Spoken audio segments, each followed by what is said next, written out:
Hello everyone, কেমন আছেন সবাই? আশা করছি সবাই অনেক অনেক ভালো আছেন। তো আজকের ভিডিওটি হচ্ছে আমাদের এক বন্ধু দেশে চলে যাবে, তো ওনার জন্য মার্কেট করার জন্য আমরা গেলাম। আমরা 6 জন আছি এখানে, সবাই মার্কেট করলাম ওর জন্য। তো আমাদের মার্কেট করা শেষ, তো ও আমাদেরকে গ্রিল খাওয়াবে। আমরা 6 জন মার্কেট করার পরে আমরা যেগুলা সামানগুলো কিনছি সবগুলা সামান আমরা হাতে করে নিয়ে অনেক দূর হাঁটছি, কারণ তখন যেহেতু রাতের 12টার পরে একটা প্রায় বাজে গেছে, তখন অনেক রেস্টুরেন্ট বন্ধ হয়ে গেছে। তো আমরা 3-4টা রেস্টুরেন্টে গিয়েছি, সবগুলো রেস্টুরেন্ট বন্ধ, আবার 2-1টা খোলা পেয়েছি সেখানে গ্রিল শেষ হয়ে গেছে।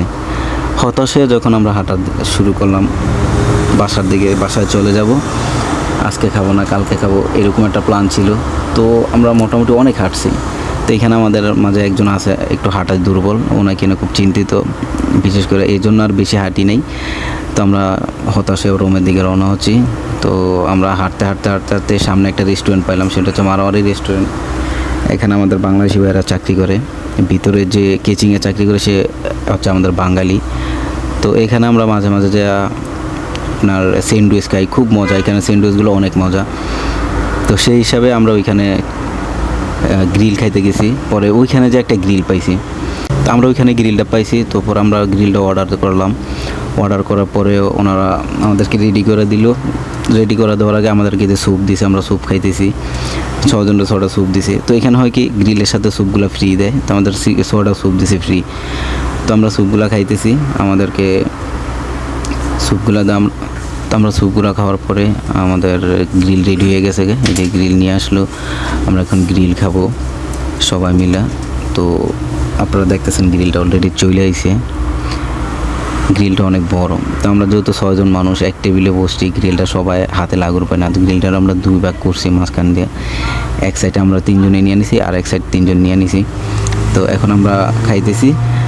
তো এখানে দেখেন আমাদের গ্রিলের সাথে একটা সস, তারপর হচ্ছে রসুন বাটা, তারপর হচ্ছে ডাল বাটা, আর একটা ওটা কী জানি মরিচ বাটা, মানে এগুলো দেয়। তো খুবই মজা, এই জিনিসগুলো অনেক মজা। যারা আপনারা খাইছেন তারা অবশ্যই জানেন অনেক মজা। তো আমি সবচেয়ে বেশি পছন্দ করি রসুন বাটাটা।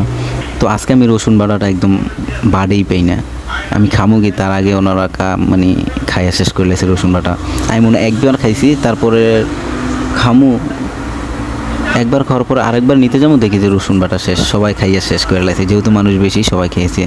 এই যে কালো গেঞ্জি, এখানে সবচেয়ে মজার কথা হচ্ছে এখানে আমরা 6 জন মানুষ আছি, তার ভিতরে 4 জন হচ্ছে চাঁদপুরের, আমরা 4 জন চাঁদপুরের, আর 2 জন, একজন হচ্ছে চিটাগাংয়ের আর একজন। তো কালো গেঞ্জি যে যার হাতে পানি উনি হচ্ছে সন্দীপের, আর ওনার কালো গেঞ্জির সামনে একজন আছে লাল গেঞ্জি, উনি হচ্ছে চিটাগাংয়ের। তো আসলে জায়গা বা স্থান কোনো বড় কথা না, বড় কথা হচ্ছে মনের টান, বন্ধুত্বের টান। তো আমরা যদিও এক একজন এক এক জায়গার হই, কিন্তু আমাদের ভালোবাসা বন্ধুত্বের, আমরা সবাই একসাথে থাকি। আমরা সবাই ডিউটির পরে রাতের 12টার পরে সবাই একসাথে আড্ডা দিই, একসাথে ঘোরাফেরা করি, খুব ভালো সময় কাটে। কারণ বিদেশের বাড়িতে একা থাকা যায় না কখনই, বিদেশের বাড়িতে কেউ আপন মানুষ থাকে না, কোনো ফ্যামিলি থাকে না, সেই হিসাবে বন্ধুবান্ধব থাকাটা অনেক জরুরি। বন্ধুবান্ধবের সাথে চলাফেরা করলে মনটা ভালো লাগে, ফ্রেশ লাগে, বাড়ির কথাও তো মনে পড়ে না। তো সেই হিসাবে আমরা সবাই একসাথে ঘোরাফেরা করি, অনেক সময় অনেক পার্টিতে একসাথে খাই। তো এখানে যে এই একজন আছে কামরুল ভাই, আমি, তারপর হচ্ছে মিজান, তারপর হচ্ছে রাকিব, আরেকজনের নাম হচ্ছে আর 2টা ভাইয়ের নাম আমার সঠিক খেয়াল নাই, ভাই 2 জন আছে, ওনারা হচ্ছে আমাদের চাঁদপুরের। তো আমরা 4 জন চাঁদপুরের। যাই হোক, তো আমাদের গ্রিলটা প্রায় খাওয়া যায়। এই যে দেখেন, এত সসের পাগল এই লোকটা, মানে সস ছাড়া কিছুই খাইতে পারে না। ঠিক আছে, আমার মনে হয় যদি উনি পারতো দুধের সাথে সস দিয়ে খাইতো, মানে সসের পাগল।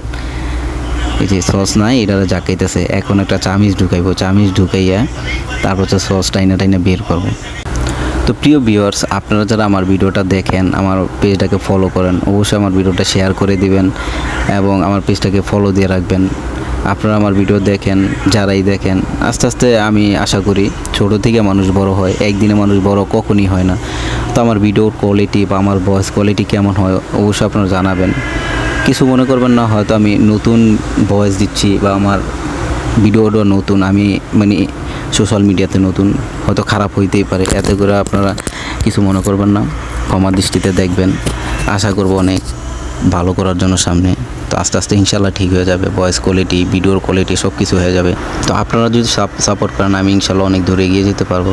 আপনাদের সাপোর্টে আপনারা ইচ্ছা করলে একজন মানুষকে অনেক দূরে নিয়ে যেতে পারেন, আবার ইচ্ছা করলে একজন মানুষকে ডাউন করে দিতে পারেন। তো আশা করব আপনাদের ভালোবাসা, আপনাদের সাপোর্টে আমি অনেক দূরে এগিয়ে যাব। আপনাদের ভালোবাসা পেলে আমি আরও অনেক সুন্দর সুন্দর ভিডিও করার চেষ্টা করব, অনেক কন্টেন্ট দেওয়ার চেষ্টা করব। ওই যে উনি হচ্ছে কলকাতা, ওনার বাড়ি ইন্ডিয়ান। তো উনি ছেলেটা খুবই ভালো, বাংলা কথা বলে, ঠিক আছে, ও বাংলা কথা বলে। ওই সিলেটের পাশে কি জানো ওইটা, ওইখানের আর কি ওই ছেলেটা। তো সবশেষ আপনাদের কাছে একটা অনুরোধ থাকবে, আপনাদের কাছে একটা রিকোয়েস্ট থাকবে, আমার ভিডিওটা দেখবেন, শেয়ার করবেন এবং আমার পেজটা ফলো দিয়ে রাখবেন। আপনাদেরকে আমি প্রবাস থেকে যতটুকু পারি আপনাদেরকে সুন্দর সুন্দর ভিডিও কন্টেন্ট দেওয়ার চেষ্টা করব। আর আপনারা অবশ্যই আমাদের জন্য দোয়া করবেন, প্রবাসী সকল ভাইদের জন্য দোয়া করবেন, কারণ আমরা প্রবাসে খুবই অসহায়, আমাদের আত্মীয় স্বজন আপন বলতে কেউ নাই। তো আমরা আমাদের ফ্যামিলির জন্য, সবার ফ্যামিলি সুখের জন্য প্রবাসে পড়ে রয়েছে অনেক কষ্ট করে। তো অবশ্যই আপনাদেরও ফ্যামিলির ভাই বোন চাচা খালু কেউ না কেউ প্রবাসে থাকে, তো আপনারা সবার জন্য দোয়া করবেন, আল্লাহ যাতে সবাইকে সুস্থ রাখে, ভালো রাখে। আর সবার জন্য দোয়া অবশ্যই করবেন। আমরাও ইনশাল্লাহ আপনাদের সবার জন্য দোয়া করি, আপনাদেরকে যাতে আল্লাহ ভালো রাখে। আমরা প্রবাসে থাকি তো কী হয়েছে, আমরাও সবার জন্য দোয়া করি, সবার কথা আমাদের মনে পড়ে। আমাদের যখন দেশের কথা মনে পড়ে আমাদেরও খুব কষ্ট হয়, আমাদের অনেক ইচ্ছা হয় যে আমরা দেশে যাই, দেশ থেকে ঘুরে আসি, সবাইকে দেখার জন্য খুব মন চায়, কিন্তু আসলে অনেকে অনেক পরিস্থিতি